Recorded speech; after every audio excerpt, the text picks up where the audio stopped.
तो निकाल दिया था लेकिन ट्रेन जिससे आगे फंस गया इतनी शक्ति है तो लगते लगते ना यहाँ से 1 किलोमीटर दूर आधा किलोमीटर गुरुद्वारा है जहाँ उन्होंने अपना जवाब दिया।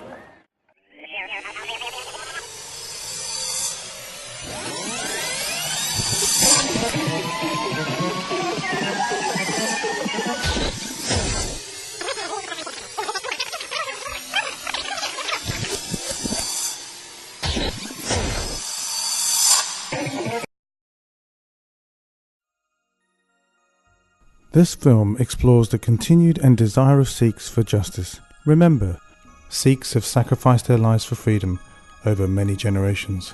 Remember, Sikhs defend the defenseless. This is a key ethic. We need to remember the genocide that took place in June and November 1984. The Sikh genocide, like the Jewish genocide, has to be remembered year on year to ensure that we honour the lives of innocent victims and ensure that such a situation never happens again. Hope is important for a better tomorrow.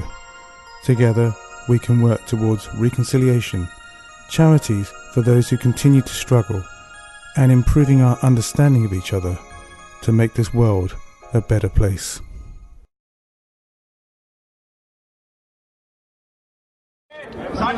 Well, the reason I'm here today is that still today that Sikhs have not received justice. So many thousands killed during the 84 riots and thereon for the further 10 years after that. So many extrajudicial killings. To date, still no justice. The people responsible are still at large and we will not let those souls be forgotten. Well, inquiries aside, even the last one, the Nanavati Commission, they were still saying that Titler and Sajjan Kumar, they didn't look at them because they were saying that they were being dealt with by the courts. And it was only after public outcry that these people were stripped of their seats that they were trying to run for in the elections just gone. I can't speak for the group, but I'm here personally today to make sure that what happened in 1984 is never forgotten.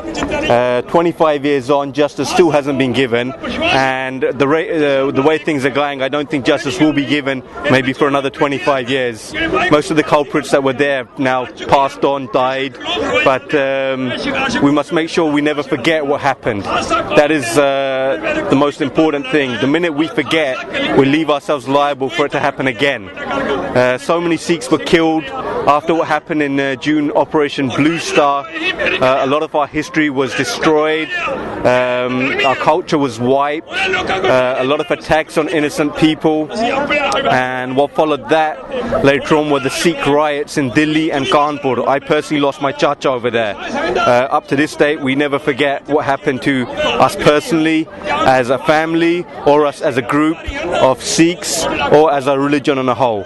It's important that we never forget, and that's why we come here to mark our remembrance. Okay, so in a way, it's a kind of remembrance, but I mean, going forward and saying, I mean, what do you think the Indian government could do right now? I mean, I know it's a difficult question, but what do you think? What would you want to see them do? Because I want this to be kind of like positive as well, in the context that we offer them solutions. The Indian government, well, they can't bring back anyone from the dead, but what they can do is donate money, set up charities, hospitals, those that were traumatized, offer counseling to people that were emotionally traumatized, physically traumatized. They can offer up sponsorships, schools, orphanages. These need to be helped financially. That's the only thing they can do now, I think. Other than that, maybe it's a worthwhile thing to set a petition up to raise money for the victims of 1984. We are Sikhs. We came about to counter social injustice. We have a right to freedom, liberty, and the right to practice our faith.